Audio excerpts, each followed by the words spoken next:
scene out of a movie. I'm about to sign a contract for something, and as I'm about to sign a contract for that, which it wasn't going to allow me to actually even pay my rent. I get a phone call literally in the office as I'm about to sign. Hey, you got the part.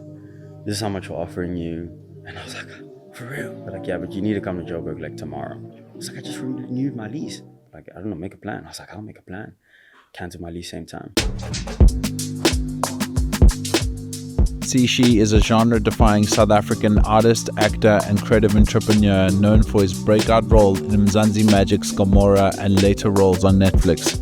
He's since connected deeply with his fans through music, releasing back-to-back singles with unmatched intention and work ethic. With a BCom and postgrad in entrepreneurship, he co-founded the Bowling Club. To retain creative control and monetize his ideas, his sound blends genres and tells stories of resilience, identity, and self-expression.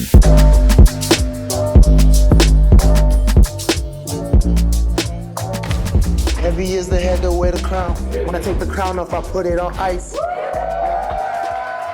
When someone asks you what you do professionally, like what is that answer you give? I tend to just say I'm an artist, but I'm starting to say I'm a creator now. I used to be offended by someone called me an influencer. Someone came up to me and was like, aren't you that, you're an influencer, right? You're a TikToker. And I was like, what? That's crazy. I do so much. Like, I'm an actor. Yes. But I was like, why am I getting offended by that? I mean, it pays the bills. It does require creativity. I think business in itself also requires a lot of creativity, and I'm proud to call myself a businessman as well. So creator, I feel like, covers a lot more, because as an actor, I create, as a musical artist, I create, as a businessman, I create as well. So I'm a creator. I love that, bro. Yeah. I love that. If we are now watching, I mean, you're a Netflix, same WhatsApp group, but now if we're watching a Netflix documentary on your life, right? In the future, maybe in like whatever, 10 years or whatever it is. I'm watching a documentary on your origin story and your life story. How would you envision that opening scene? Sheesh. How? That's a very good question. So yeah, movie scene, setting, I'm seeing the camera panning from Guamashu, F, which is where I was raised for most of my life. Panning from there to Pretoria, to an estate called Silver Lakes. It's quite a popular one. It's some of the wealthiest people live there. Yeah. I lived there as well. Panning back to Guamashu, where I had to move back there. And I would say more than anything else, it would be scenes of contrast. Because first, growing up in a township, like, I knew life to be a certain kind of way with my grandmother. And then I grew up in the suburbs with my parents. And then life was completely different. And, oh, we've got money now. Cool, nice.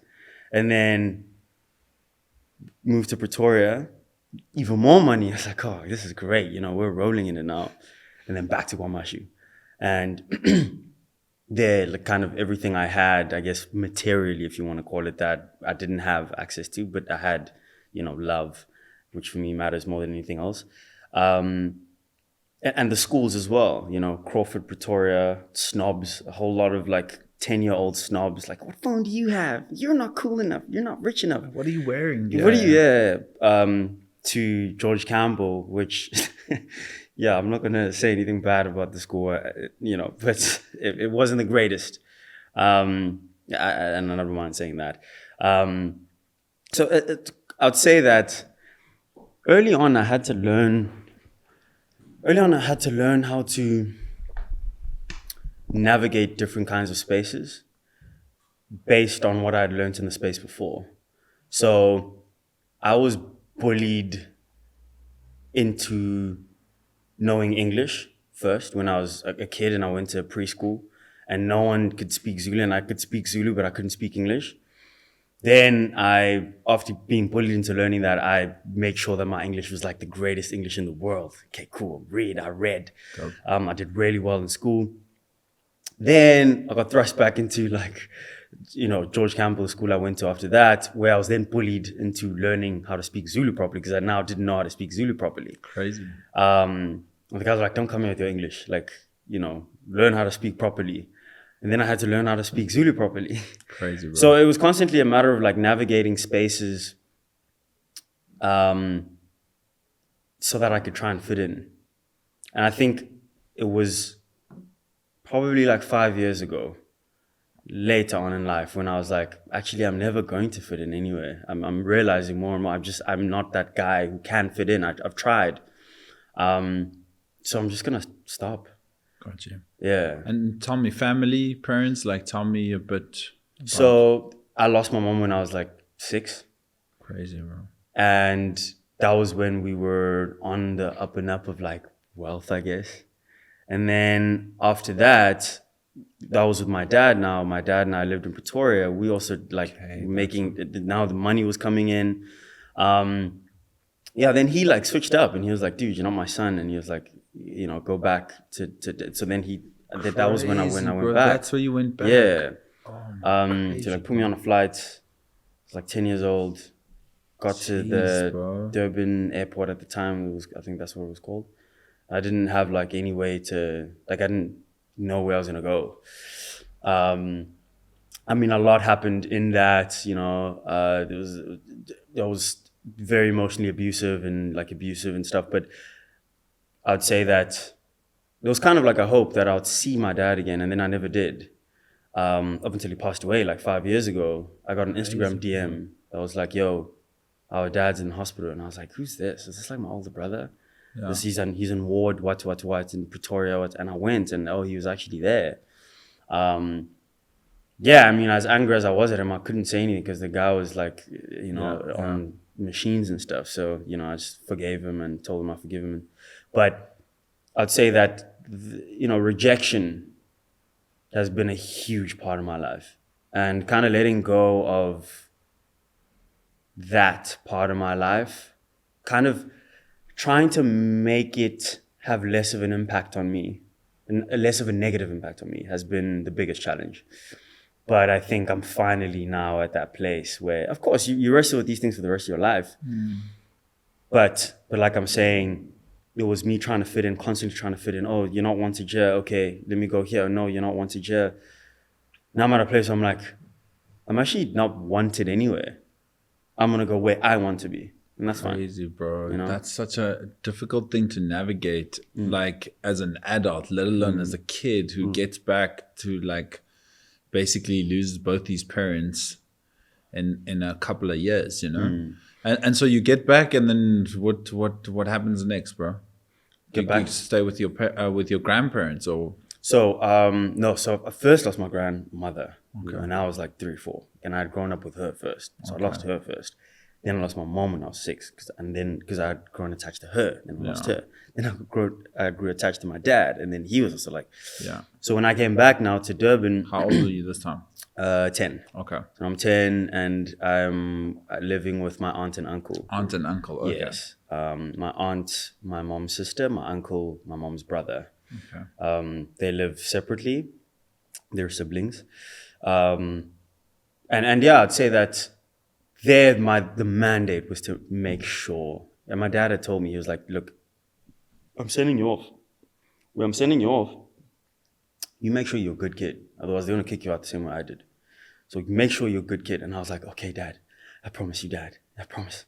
And I went and I was a good kid. I did really well in school. I was like, I got top in the grade. I was top in the province in some subjects. Bro. I was a diligent kid. But what I was really good at was lying. So, whenever I wanted to go to a party, because my aunt was very strict. She's much older. Yeah. I would lie a lot, I'm sure she's going to watch this, but like, I'd say I have a soccer game. I'll put on my school uniform on a Saturday and go up the road to my friend's house, take it off. Yeah. Get dressed in my party stuff, take a taxi to the party, come back after that, get dressed in my school uniform, get home and I'll be like, "Yo, we lost. It was a bad game." You know, I'm a little bit just like, "Oh, sorry." I relate, bro. My story was actually my mom watches every episode. Sorry, mom. But my story was extra Afrikaans on a Friday night. Bro. It was like, and then one time I remember my dad called me. It's like, "Hey, where you?" I'm in the club. I'm like, and then I quickly ran out, called my pops, and I was like, "Yo, Dad, sorry, just the teacher was playing me a young track there. You know, I like music. You know, it's like, but yeah, I relate, bro. I relate. Yeah. That's crazy, bro. Jeez. Yeah. And so, tell me, when in your path, bro, does something about this industry, whether it's film, music, like when does something grab your attention that you're like, wow, I'm resonating with that, or dance, or like what medium did you come by and that you were like, yo, there's something there that's grabbing my attention? So first was when I still lived with my dad. When I was, I think, like 8 years old, there was like a Lion King musical in my school. And I decided to do it just like for fun. And I really enjoyed being on stage, and I liked attention. Like I liked that people were looking at me on stage, and like I could kind of, it's like they were in the palm of my hands almost. Like if I do this, if I cry, they cry. If I was like, oh, this is nice. And then I didn't do it again until, I'd say the first thing I did was when my dad bought me SingStar Pop. There's a PlayStation 2 game. I don't know if you know. I remember it. Yeah. SingStar, where you kind of compete. Who hits the notes and stuff. And I used to sing and I'd hit all the notes, and I was like, I'm kind of good at this, and it's so much fun. My friends would come over, try and play FIFA. I'm like, nah, let's sing. They're like, nah, you know. I'm like, come on, guys. So I would just play it alone a lot of the time, and I did really well at it. And I was like, okay, I think I like the singing thing. I feel so free when I'm doing this. And so for me, it's like the freedom I kind of felt on stage when I was a kid doing Lion King was unmatched. I was like, I've never felt like this. It's exhilarating. And the freedom I felt when I was doing SingStar Pop, I was like, this is exhilarating. So now I live with fast forward to when I live with my aunt and my uncle.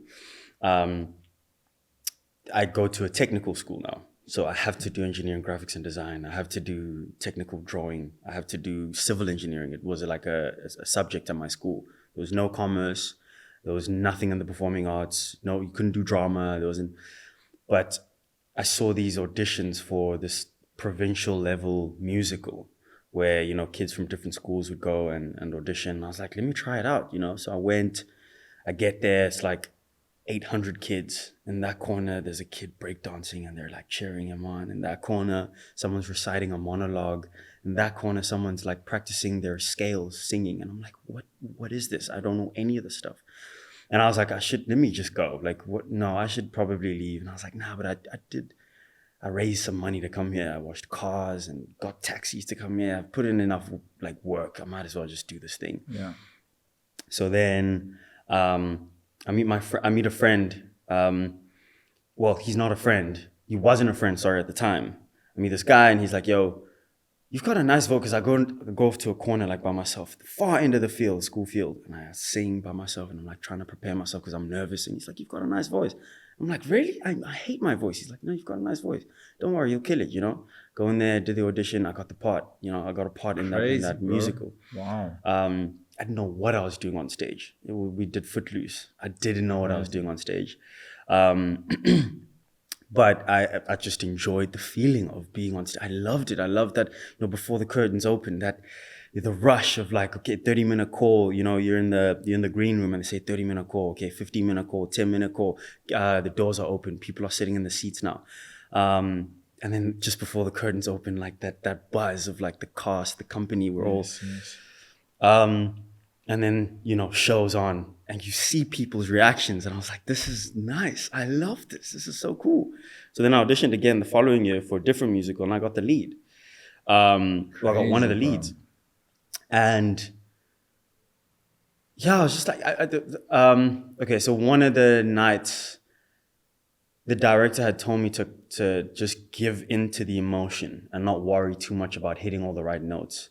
Okay. So I did that one night Because on the other nights, I was just too concerned about hitting all the right notes. And then the one night, I was like, you know what? Actually, I don't care. I've done this so many times. Let me just give into the emotion. Started crying, you know, I was really in it.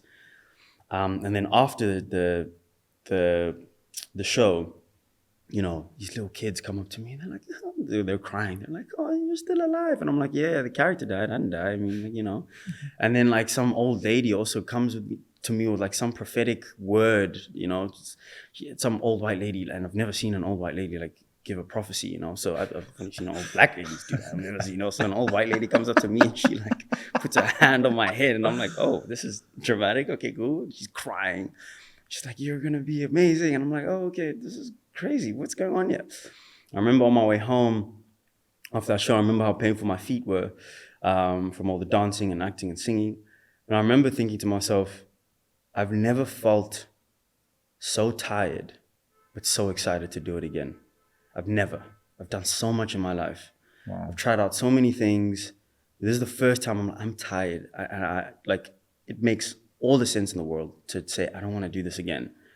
But I cannot wait I can't even sleep tonight because I can't wait to do it again. And I was like, I think I've found something here. I think I found something that I want to do for the rest of my life. Wow, bro. That's incredible, man. Yeah. What a dope story. And how old are you this time? Like, This is matric. So I was 16, turning 17. crazy, Yeah, man. 16, 17, Crazy, yeah. bro. And then when does the transition come to like behind camera? When, like, is that just an audition, an agent? Like, how do you get into the acting thing and how does that happen? So in university now, so now I come to university to study economics and finance. And while I'm studying it, I'm like, I know I'm doing this because I have to. This is for my scholarship, so that, because my scholarship at the time didn't sponsor people in the creative arts. I also couldn't prove that I'd do well at it. So I did economics and finance. But while I was studying every day, I was like, I need an opportunity to perform again. Like something, you know. I had friends who I'd make music with every now and then. I'd perform at like bars, like my music. But I was like, I want more. Like I want to perform, whether it's on screen, whether it's on stage, it doesn't matter. I just want to perform.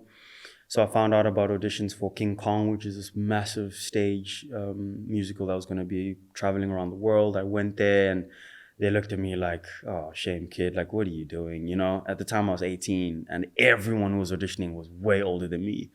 And I was just like, I need something. And just like, even that audition, just being able to like sing a song and dance on stage, like, I just loved that. So I made the commitment then to look for auditions every day. So I went on Google every day, auditions in Cape Town, every day. And then someone sent me no. I saw a tweet actually, that there were auditions for this series called Ngulego. And so it was going to be an open casting here in town, actually, somewhere here in town. And so I'm like, I'm definitely going. Oh my word, this might be it, you know? So then I go to the auditions. It was like a lot of people. Did like 8 callbacks. So it's quite a lot of callbacks. Crazy. And eventually I was like, I think I'm going to get this part. And the casting director's like, you've got this part. And I'm like, you think I've got this part? But don't say it though, because like, you're not sure. Like, say it when you're sure. And she's like, don't worry, you've got this, you know? So then I left and I was like, I think I've got the part. I think I'm going to drop out. I think this is it. Like, you know, my life is going to be set after this. And fast forward to like a month later and I'm seeing it, 2 months later, I'm seeing it on screen. And they've cast everyone I was in that audition with. Everyone who was in those last callbacks is on the show besides me. Crazy, man. Some people are like side characters. Some people, I'm like, they wouldn't even give me like a supporting role. Like, am I that bad? I'm like, I must be horrible. Yeah, but I'm grateful to God, man, because I didn't drop out, obviously. Yes. And then... How many years were your studies there? 3 years? 4. 4 years, okay. Yeah. So then I carried on studying, just put my head down, kept working. I was like, you know what? I think I'm going to end up working in corporate for like a couple of years. Crazy. Make enough money to be able to support my endeavors as an artist. Crazy. I think that's where I met you at your varsity. Yes. You, that's crazy. I was doing events management, one of the courses. And so, yeah, like, so I was like, okay, I know now for sure. I'm going to go work a corporate job, And then after that, I'll go be an artist. So I did all these internships. I did really well at these internships as well. Crazy. And then, there was also another casting call, because that same casting director remembered me from that other audition. She was like, yo, come through, there's an audition here. So then I waited in the line. It's also an open casting. I got a part in that, and I was like, oh, this is cool. It's like a high school drama. Then I got into presenting. From that, they saw me in that, and then they wanted me to present, and then I started presenting on Hectic 99. Did that for like a couple months. I was really not good at that. I want no one to know about that. Presenting's not easy, man. I said it. They're gonna find the files, man. Crazy. So then at the end of my studies now, I've done like 3 internships. I've been offered jobs at 3 different multinational corporations. They've shown me how much I'll earn, and I was like, it actually makes sense. I should probably go work there. But something in my spirit is just like, nah, don't do it. You're gonna go down that road and you're not gonna get out of it. I remember doing an internship, and one of them, I used to take like the directors out for lunch. This was like a joke, because obviously I can't afford to take them out for lunch, but I was like, can I take you out for lunch? And they'd be like, haha, funny, okay, yes, let's go. And then they would pay, obviously. But the one time I was sitting with the staff of this firm, and they were like, so what's your plan? And I was like, I'm going to work for 2 years here, 2 years max. And then I'm going to go start my business and become an artist. And they all laughed. They all burst out laughing. I'm like, oh, guys, why are you laughing? They're like, we all said the same thing. We've been here for 10 years. I've been here for 10 years. I've been here for 11 years. I've been here for 7 years. I was like, what? Like, yeah, all of us. We said we'd be here for 2 years and then go and start our own things. Here we are, still here. So don't. They're like, don't. We think you have, like, we've seen your stuff. We've watched some of your videos on, like, I used to post on my Facebook. Dude, spread your wings, man. If it doesn't work, then come back. But don't come here. We all said the same thing. And we all regret it. I've got a family now. What can I do? I can't stop now. That's incredible, bro. I was like, damn. So I'll never forget that. And I was like, okay, cool. I know now I'm not going to do it. So, yeah, I turned all those jobs down. And then at the beginning of, so the year after I graduated my second degree, now sitting here, like just renewed my lease. And I'm like, what am I going to do this year? Because my rent is going to cost me this much. I am obviously qualified for certain jobs, but I need something that's going to allow me to pursue my, art. Yes. And I was just like, I don't actually have a plan. What have I done? What have I done? I didn't tell my aunt and uncle. I didn't tell anyone. So I was just sitting there, just kind of wondering, like, what the hell am I going to do in my life? It's like, why did I turn them down? I think I should go back. Bro, I kid you not. I'm literally lying on my bed. It's literally like a scene out of a movie. I'm lying on my bed, staring at the ceiling, wondering like what I'm going to do, like how I'm going to pay my rent, what I'm going to do, why I took this risk. And I get a phone call. I pick up the phone. Hey, we saw your audition tapes from 4 years ago for that thing you auditioned for. We think you'd be great for this character, but we do need you to audition again. So can you send us a tape? And I'm like, okay, cool. Yeah, right. When do you need the tape? I can send it to you right now. They're like, don't worry, you can send it. I was like, nah, don't worry. I'll send it to you right now. And then my friend and I got up. We went to my friend's apartment, shot a couple tapes, sent it through. It was a Gomora scene where the character's just mistakenly murdered somebody, and he's like stressed, and he's in a car, and he's, so I remember doing that. I overacted the hell out of it, dude. I'm so embarrassed by that audition tape. For real, bro. But it got me the part. So, I sent that through, and then the executive producer happened to be in the city that week. So he was like, okay, I would like for you to tape for me directly. So then he taped for me directly. I taped for him directly, and then meaning you meet up with him and yes, you do it together, and he also gives you some notes while you're doing it. Okay. He's like, relax, my man. Relax. Yeah, he's like, yo, take it, your chair. so then, crazy, bro. So then, I do that, and a week later, again, scene out of a movie. I'm about to sign a contract for something, and as I'm about to sign a contract for that, which it wasn't going to allow me to actually even pay my rent. Yeah, I get a phone call literally in the office as I'm about to sign. Hey, you got the part. This is how much we're offering you. And I was like, for real? They're like, yeah, but you need to come to Joburg like tomorrow. It's like, I just renewed my lease. Like, I don't know, make a plan. I was like, I'll make a plan. Cancel my lease same time. Flew to Joburg and Crazy, bro. shot something which I genuinely, at the time, I thought it was like this is going to be one of those small series, that plays like once a week or something, Then I go to the read-through, I step into the read-through and I see like people I used to watch on like Generations. Yeah. People I watched growing up, they're in this read-through with me and I'm like, what are we doing here? What are we doing? Like, whoa, what is this, This feels professional. Yeah, I'm like, this is serious, Yeah. Yeah, shot a couple scenes. It ended up doing really well. It was one of the most successful shows and stuff like that. Incredible, bro. And it was like a great sort of foundation level to your fan base, Yes. And it feels like those people have stuck around from the first time you aired to like everything you're doing now, So, bro, how does that transition happen to, okay, I'm in touch with the music. Something has happened. And this is what I want to put a lot of my energy and focus into. So the music thing, the only thing that was really stopping me from being an artist was I didn't have things in place. I didn't have a producer. I didn't have a setup to record in.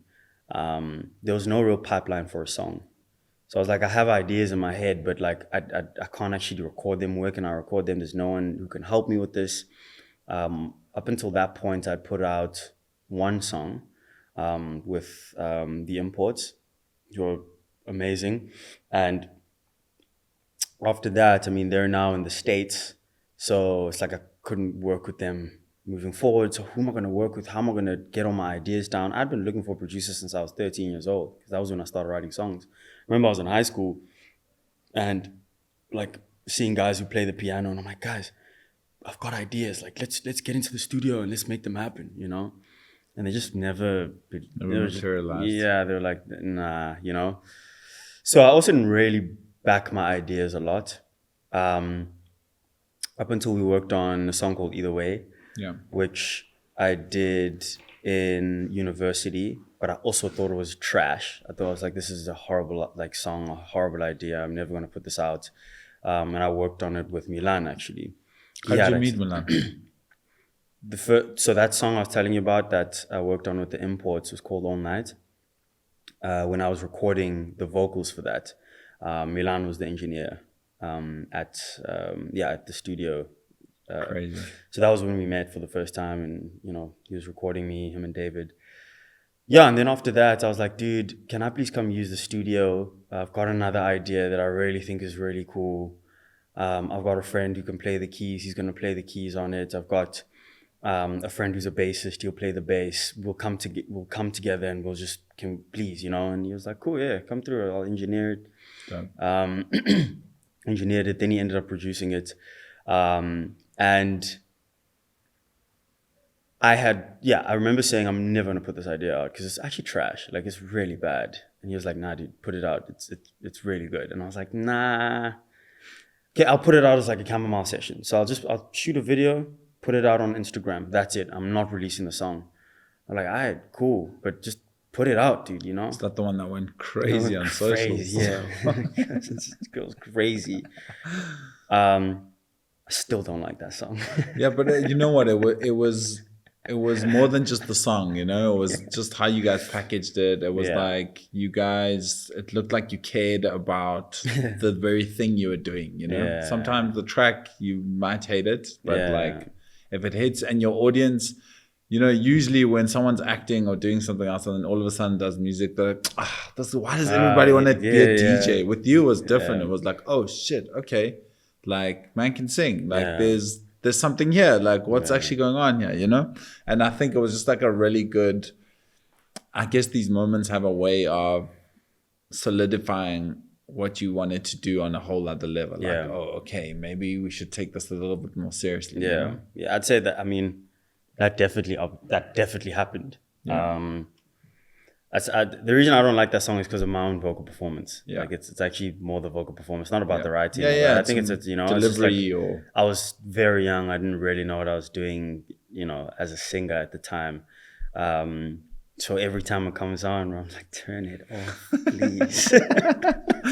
And then that's most people, bro. yeah, Most people. dude. And then I perform it live. The moment I perform it, Oh, for real? Do they still bump to it? Serious, bro? bro, I still get comments like, That's yeah, this crazy. song's cool. This song you just put out is cool. But bro, that one that you put out, I should maybe redo it, bro.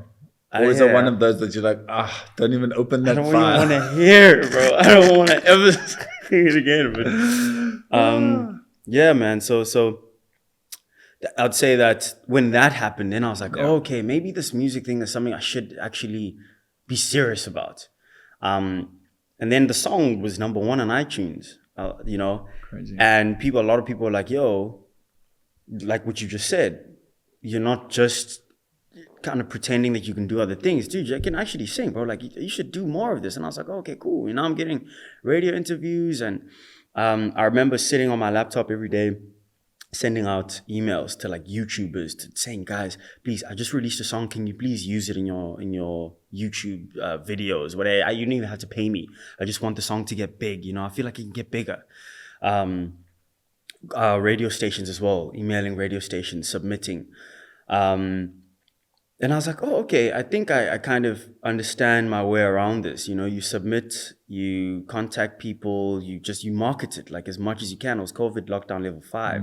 So I couldn't even go out and tell people about it. But that was when I started to understand the mechanisms of this industry. Yeah, and I was like, okay, cool. We can actually start to take this thing seriously. And then, yeah, Milan kind of stepped in and was like, I'll help you. Shout out to Milan, bro. I back him so much as a manager. Not so much as a focus puller, but in terms of like... in terms of management, bro, I do back him, bro. I think he's like just one of those like genuine souls, bro. And like, I think you guys as a partnership, you complement each other so much. And I think it's genuinely just the beginning of what you guys are doing together, you know? Yeah, for sure. And I mean, it's a crazy thing, bro. People don't realize what it takes to finish tracks, to put out songs. I mean, you guys hit this crazy, 16-week streak. Yeah. Putting out a track a week. I was telling Milan yesterday when we spoke, I was just like, bro, you know, when I stepped into running a label, the first thing I did was I told an artist. I found like the craziest dude that was already signed, and I was like, yo, bro, can you put out a track a week? He's like, yeah. I was like, let's go, bro. We did the same thing, bro. 16 weeks. I mean, looking back, I was like, you know what? Probably should have let some of the songs breathe and just market them a little bit more and give them a little bit more space to become what they're meant to be. Where do you see the music going? Is it... Are you trying to focus in on, you know, it's the album next? Is it like what does the next sort of trajectory look like for the music? So, yeah, last year I did 16 songs, a song every single week.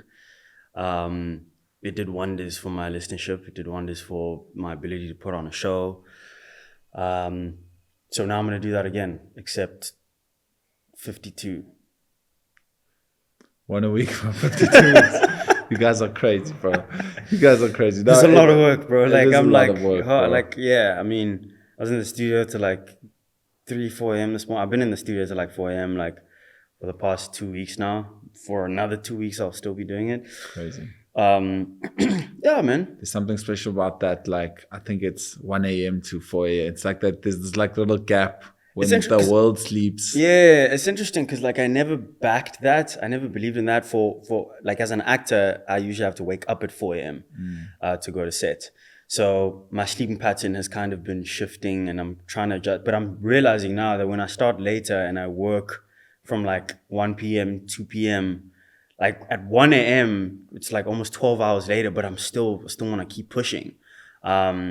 Yeah, and it's weird because it's like dark outside and like no one's walking past. It just feels like it's me and I'm just like locked in. Yeah. But I'm not one of those entrepreneurs who says, "Yo, wake up at 2 a.m." Because the world is sleeping and you need to stop it. No, bro. That's I don't not like it. that. That's Yeah. not it. No, it's just something about like get your full sleep. You're gonna need it in that studio session. But yeah, there is like something about those. Do you also work at like? No, I used to, and whenever it was some sort of music project that I was working on, I would definitely shift. I would still get my 7-8 hours sleep, but would get to gym 1 p.m. and then get to the studio by 3 p.m. and then like it would usually take a while, but there was like golden pocket, like myself and my homie Derry would always talk about those like that 1 a.m. It's like, yo, everything would just Things start to everything would just lock in, and it was like this crazy like productive 3-4 hours until we'd wrap up, Yeah. That's incredible, bro. And so that's the plan, to come back to hit a song a week and just build that way. And okay. Yeah. So we're gonna start in August. Okay. Yeah, man. I'm here to make 20 songs. So I'm in Cape Town. Okay. It's been quite a lot of work, but yeah, my production partner, Jaden. Jaden Lewis. Yes. Bro, that guy's such G. He's also co-produced and made with Ziki. They made the intro for the pod as well, bro. Oh, crazy. Yeah, Jaden, that's my guy, yeah, bro. that's the goat, So bro. talented, bro. That guy's so next level. I'm so glad you guys are working together. Yeah, I'm gonna see him after this as well. So incredible. He works super hard. He's so talented. He can do anything. Yeah. I have the craziest ideas. He's like the one person, literally the one producer I've met. Because I've worked with quite a lot of producers, met a lot of producers. But he's the one who I come with like the craziest ideas, and he's like, "Oh yeah, we can have that." Bro, that guy's range. He can do hip hop. He can do bounce. He can do Mapiano, dog. He like EDM, and everything he does. It's not like he does it. Everything he does, he like brings a new something to it, bro. I promise you. One of my biggest songs is like it's a trap folk song. It's like, which one's that? It's called Ngege. Oh, bro, I love that track, dog. And it's so alternative, that track. That's not like, you can't put your finger on it and say that's like, hip hop or like, what is it? That's Jaden too. It's like, so. Yeah. I was bumping it this morning before you guys arrived. And bro, I've messed with that track so much. And yeah, bro, working with him, sure, I can only imagine great things will happen. A few more questions, bro, before we wrap up. In terms of the acting, bro, where do you see that? I remember there was a time when I spoke to you, it was like, yo, Hollywood, we got to go. We got like, where's your sort of perception, mindset at now with the acting thing? Is just taking it on, is there a manager or casting agent that's sending you for stuff? Are you handpicking the stuff now? Like, where are you at with the acting? Yes, so I am. So I do have an agent. And yeah, I'd say with what my goal is now is to do the roles I feel drawn to. Like if I really feel like, okay, I'm drawn to this and it will be a challenge for me, then I'll do it. So I am the reason why I'm a little bit more picky with my roles now is because I am trying to step more into being an entrepreneur and making money through means that are controlled by me. And yeah, the only thing about being an actor is that obviously it's like you're working for someone, which is great. Like that's fine. It's just out of my control. I can work for 2 months and then not have a job for another year. And what I make in those 2 months is not enough to, look after me for a year. So for me, it's not as sustainable a career as starting your own thing, owning your own intellectual property, being in control of the distribution of that intellectual property. It's like the possibilities are endless. So that's why I'm focusing more on that and picking the roles I take. But I've got movies coming out though. I've got 2 movies. I shot 2 movies last year. Incredible, bro. And I haven't shot anything since, and like I'm fine with that. Like I'm doing this full time because it's we're in control of this. We kind of have a direction. We know where it's going. As hard as we work is as hard as we'll earn. Amazing. Whereas like when you work for someone, unfortunately, you could work really hard, but this is how much you're going to earn. And once the job's done, the job's done.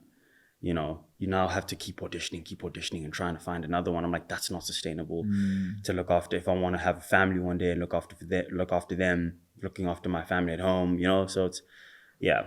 Definitely, bro. That's a powerful point you raised there, bro. Yeah. Tell me, if we are chatting to someone who's listening to this podcast and they see themselves in you. So I want you to wear two hats here, if you don't mind. One, I'd like you to wear in the acting realm, and one in the music realm, and one maybe just general as in terms of your business and everything else. But I'd like the focus to be those two, you know? If someone's listening and they connect to things you're saying, like, what advice would you give someone who is in a similar space that you were maybe when you were 18, 19, trying to figure it out, auditioning for roles? Like, what's a bit of advice you would give them as they step into this sort of professional career? Yeah. And then the other is for someone who's starting off with 0 monthly listeners, never recorded a song, stepping into the world, and they're like, what, if someone was sitting here across the table from you, what advice would you give those two people? I'd say that the personal brand is like the single most important thing, which is you as a human being. Who are you? And telling that story and finding people who are like you. A lot of the time people will just gravitate towards you because they feel like they can understand you, they get you. So for me, leading with the things that I would say that I was making as a musician, I would say that like there's certain songs that you would never play on aux, but when you're driving home or when you're in the back of a bus or when you're lying on your bed, it's like your most listened to song, but you'll never play it on aux because people are going to judge you and you're a little bit. That is more a representation of you than the vibes. And I think a lot of the time we try and lean more into the vibes because we think it's going to resonate with more people as opposed to leaning into the thing that really speaks to you. Mm-hmm. So for me, lean into that, lean into who you are more. And that might even, that in itself might be impersonal. You might be someone who's just so, like, I have a friend who writes a lot of stories about his friends. He doesn't necessarily write stories about himself, but that's who he is. Like, he doesn't really wear his heart on his sleeve. So it's just leaning into the person you are. So understand yourself, get to know yourself. And initiative is like so important because talent can only get you so far, dude. So it's not just about working hard as well. A lot of people work hard and don't earn hard. But if you're willing to seek out opportunities and exploit those opportunities, for me, I'm like, that's so important. Looking at the places that people aren't looking at and trying to improve systems that we've just accepted as like, this is how things should be. Why don't you come up with a way that's different or try something different? So yeah, I'd say like taking initiative, being yourself. I hate saying that because you can't be anyone else. No, but I think it's powerful, bro. It's like saying, lean into the thing that is making you most pretty much insecure, especially in the music. And I love that because that's such great advice, because it's like we can so quickly fall into the trap of creating the thing that we know our circle or people we admire are going to like. But like the thing that I love that analogy of the thing that you're sitting and laying in your bed and listening on repeat is more likely the one you should be leading with and going with, bro. I love that. That's powerful, bro. Yeah, because more. I mean, and what I will say is it's hard, bro. It's hard because there's two things. I was actually thinking about this last night in the studio, that you find the things that you're insecure about and then you invest in those things more. Mm-hmm. That is already hard. Yeah. But then on top of that, once you've invested, you double down and you stand on that and you go, this is who I am and I'm backing myself in this. Mm. That is even harder because a lot of the time you'll lean in, you'll tap into the stuff you're insecure about, you'll be alternative, you'll be weird, you'll add something that's a little bit quirky or something, and then people judge you and then you stop. It's like, no. Now you go even harder at that. So it's hard, man. It's really hard, but for me, it's just thinking out the box. Definitely. It's so important, dude. Like, it's so important, because then it's like, even if you don't make as much as you would have liked to make, at least you can go to sleep at night saying that you gave it your all and you were doing you. 100%, 100%. We're manifesting now, bro. Who is like a dream director you'd like to work with? Or dream directors?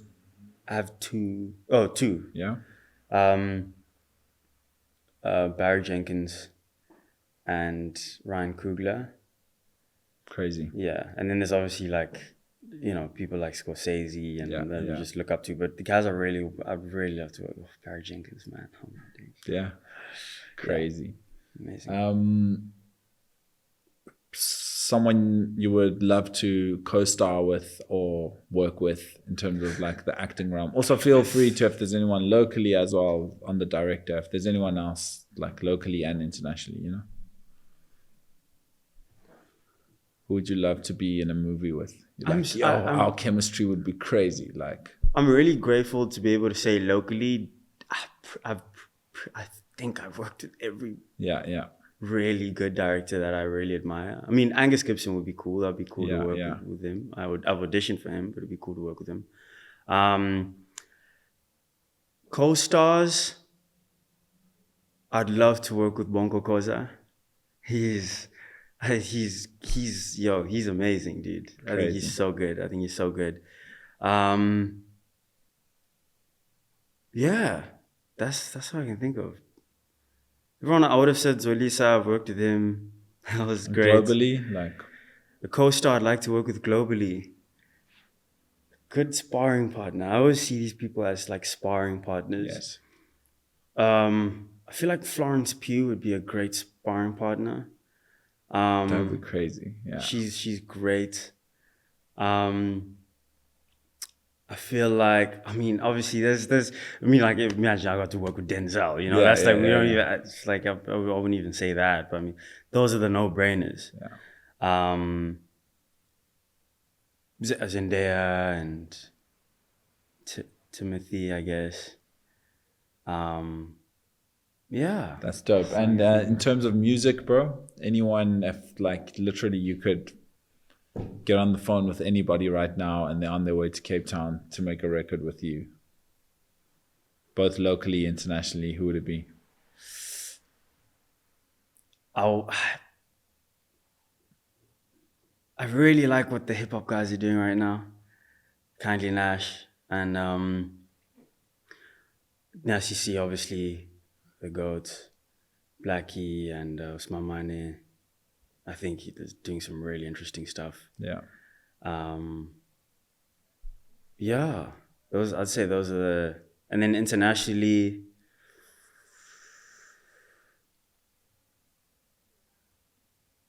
that Drake cosign would be great.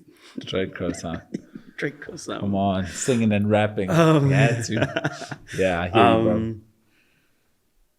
And then obviously, like I have people I'd love to write with. Okay. I feel like I wouldn't be able to make a song with them because they're just too good. Like McGee, I admire McGee so much. I'd love to I'd just love to understand like how he thinks of McGee and Dijon. Yeah. Bon Iver as well. Yeah, he's crazy. If I got to, that would be amazing. If I got to make a song with Bon Iver. Yeah. It's like my childhood. Yeah. He's crazy, bro. And Travis as well. I'd say those are the. Yeah, those are. I love that, bro. I love that. And how would you, like, let's say your kids one day that you have are watching this podcast, bro. Like, how would you like to be remembered, bro? Oof. For not just my kids, actually, I want everyone who encounters me to. I would love to be remembered as someone who tried to embody the love that Jesus Christ embodied and the peace that he brought. And I'd say love. For me, more than it's about love. Jesus is like my, king. So I'm kind of striving to try and be like him. I'm failing though. I'm not good at it. But, you know, I hope that if there's anything, people could be inspired to love him more, not me. So, yeah. I love that. Yeah. Bro, that was so special, man. Cool. Thank you. All right. One take, my man. Come on. You Look know at what this it is, guy. bro. One take. Easy. Make it look another easy. day, man. Just from my side, bro, you know, the first time I met you, I came to UCT. They asked me to do like a guest lecture on events. And that's the first time I met you. And I remember just the impact you made on me then. Just your questions and how, I mean, I think you had like braces on that time and you were like, I actually came to talk to you afterwards. Yeah. I He came and spoke to me waited afterwards. in the line. I was and like, I was just like, yo, you know, and I was just like, I immediately was like, wow, this guy's really, you know, just the questions, and you're asking about live shows and you're asking about the performance side, and you were already thinking about then like how you're going to produce your own shows. So with seeing you guys do chamomile sessions and seeing you guys manifest these things and people buying tickets to come to shows, like such an incredible thing to see, bro. And, you know, to you, Milan, your team and everyone else you guys work with, like I truly appreciate that you guys are trying to build your own lane in everything you do. And just the type of people you are, man. We don't have that like great energy human beings, you know. You see them lose their way as the popularity comes in. If anything, I feel like as you're getting bigger, you're just becoming more grounded, and such a great thing to see, bro. And I genuinely do believe it's just the beginning of your guys' story, and you guys are going to do some crazy stuff. Like, bro, I do not doubt we are going to watch an insane blockbuster film where you are the lead, and then you're gonna have that type of career Will had in his early days, bro, when it was like every movie he was hitting was crazy, every record he was dropping was crazy, and you're about to hit that pocket, bro. So it's an honor to know you, my guy. Thank you for making time. Thanks, man. I'm gonna watch this back in 20 years. Yeah. I'm gonna be like, what were they thinking, bro? Little did they know. Shout out, my bro. I appreciate you, bro. That was beautiful, bro. Thank you. Heavy is the head that wear the crown. When I take the crown off, I put it on ice.